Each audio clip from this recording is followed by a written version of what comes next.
1 year ago today, I started reading a comic about a 13-year-old boy and his adventures, and people seem to really like it, and I very much appreciate all your support.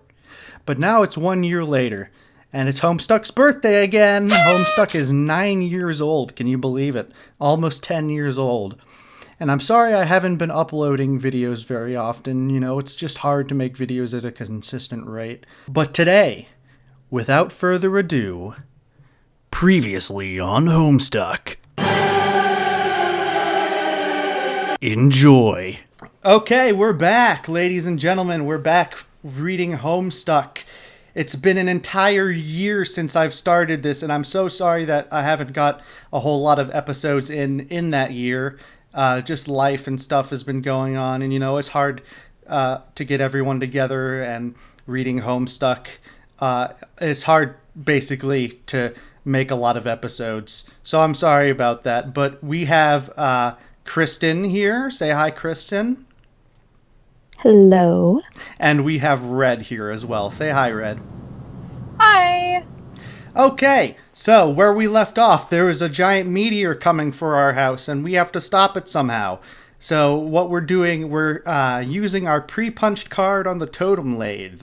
You slip the pre-punched card into a slot on the totem lathe. Above, the tool arm deploys a configuration of chisels. Now you just need something to lathe.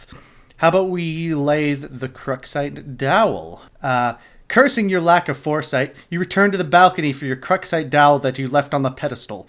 You navigate the hallway leery of your dad, who is presently puzzling over the new fixture in his hallway. Yes, because last time on Homestuck, there was a bathtub. Just a straight up bathtub. Just a straight up bathtub, exactly. So next. That might be Rose's fault. Oops. Oopsie doopsie. Okay, put the cake on the booger. Sounds good. Also, the perfect crime.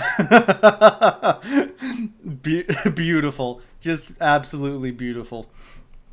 Okay, you retrieved the Cruxite dowel. Dad just shrugs and heads back downstairs, presumably do more baking. Wow, my dad would have beat me with a belt or something. If only he knew that you were hard at work saving his ass. Let's use the Cruxite dowel on the totem lathe. You clamp the Cruxite in the lathe. Activate the lathe. Ooh. It sort of just spins around and sweep. The lathe carves one totem. You take the totem. Take the bathtub. Connection lost again. Oh, and now we're locked in our room because of the bathtub. This is not looking good for us. A young lady stands in her bedroom. Due to a violent storm, her house has just lost power, along with her wireless internet connection. This has severed her link to a popular video game she was playing with a young man at a critical moment. That young man is relying on this young lady to reestablish a connection somehow. This young lady named... It's on the tip of your tongue. What was the name of this young lady again? Flighty Broad. Okay. Nice try, smartass. Rose Lalonde. Correct. Ding, ding, ding. Ding, ding, ding. Let's examine our room. Your name is Rose. As was previously mentioned, you are without electricity, although your laptop computer still functions on battery power. You have a variety of interests. You have a passion for rather obscure literature. You enjoy creative writing and are somewhat secretive about it. You have a fondness for the bestially strange and fictitious, and sometimes dabble in psychoanalysis. You also like to knit, and your room is a bit of a mess. And on occasion, if the right one strikes your fancy, you like to play video games with your friends. What will you do? Well, I guess we'll just admire all this purple that's in here. It's a lot of purple. That is a lot of purple. Let's retrieve our arms. This seems awfully familiar. The purple package's contents are private. No one is allowed to look inside. Let's writhe like a flagellum, and puke on your bed. This seems awfully familiar. Ugh, what a terrible idea. The thought alone makes you sick to your stomach. Hmm.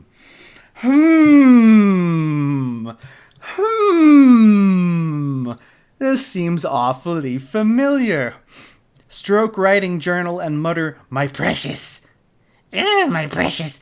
You would only resort to such an embarrassing activity while no one was watching. These journals are for your eyes only. Let's get our violin. You captchalogue the violin, storing it in the root card of your Siladex. And it seems that we have a different captchalogue type, which is green. Let's play a haunting refrain on the violin. This still seems rather familiar.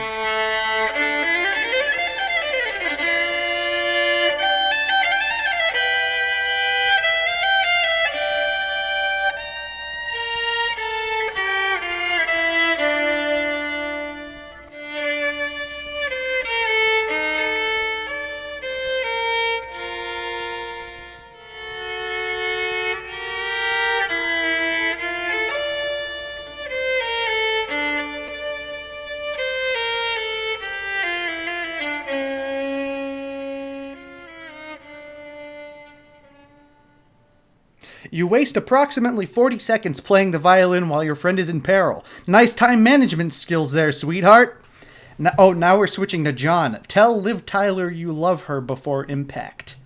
Since your good-for-nothing friend is obviously not going to bail you out in time, you issue words of a parting fondness to dear sweet Liv. Oh, if only Affleck could have been the one to make the final sacrifice instead of her stubborn, blue-collar, salt-of-the-earth father, then she would fall into your arms for consolation, and you would be the one to make the deceased Bruce Willis proud. Now we're going back to Rose. Captchalogue the knitting supply bag. You get the knitting bag. It occupies the left leaf card under the violin per the tree modus's alphabetical sorting method. K is less than V. So it looks like there's a special tree modus. Am I Yeah. in the ballpark here? Okay. Yeah. Your panoramic window offers a view of your yard below, and the mausoleum housing your dead cat, Jaspers, who died when you were young. Your mom had the structure erected with the spirit of scornful irony in response to your youthfully innocent request to hold a funeral for the animal. At least, that is how you've come to interpret the gesture in retrospect. You can also make out the silhouette of the laboratory next door, a facility which likely broadcasts a strong wireless internet signal. You may be able to connect this signal from a different part of the house, perhaps if you seek higher ground. Let's get our laptop. You take your laptop heart attack! Jeez!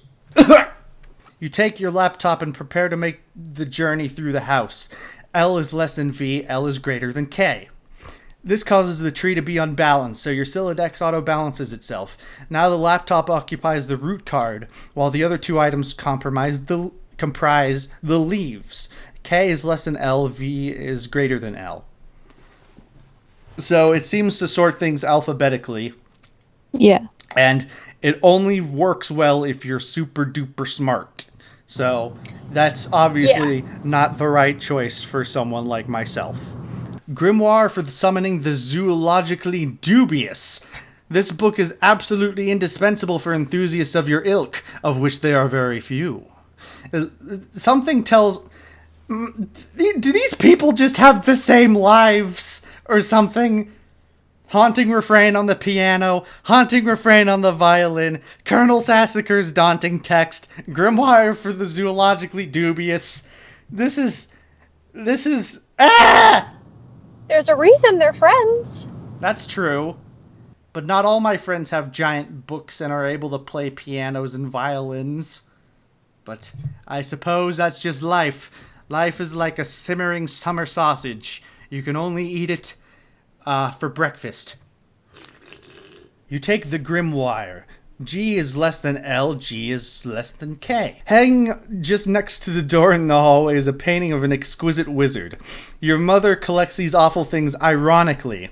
She must know how much you detest them, and there is no doubt in your mind that she stores these dreadful things in the house to bother you. Oh, very sneaky. I saw that. I saw that. You can't pretend like I didn't see that. Okay, let's sneak by. Dun, dun, dun. Oh yeah, like a pro. Like an absolute pro. Let's see what I can observe through the telescope.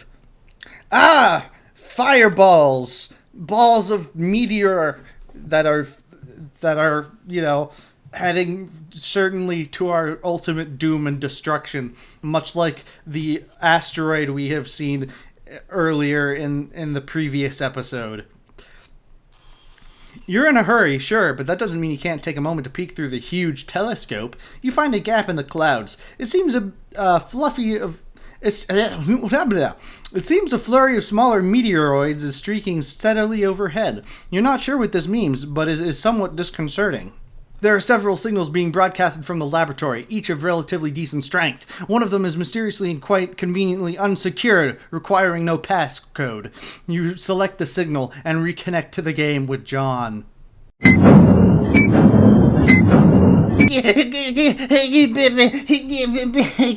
I'm back. Hurry up and open my door! Not that even matters, but I'm probably dead no matter what. Patience, you still haven't used the new totem. Question mark, question mark, question mark? I believe it will create the item on the punch card.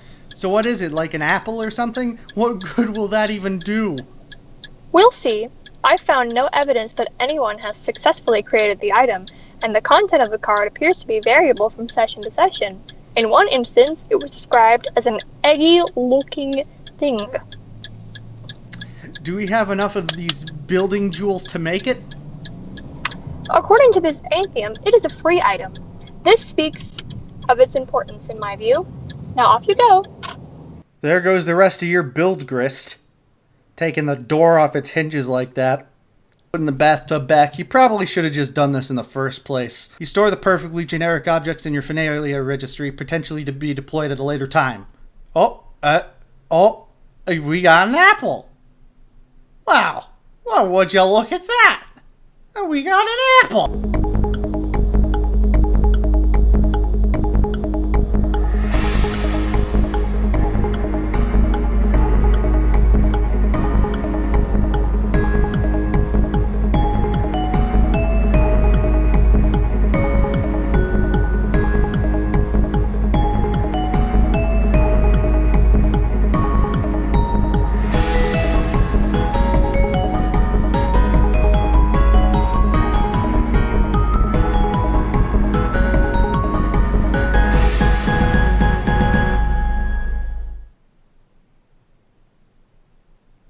That was intense.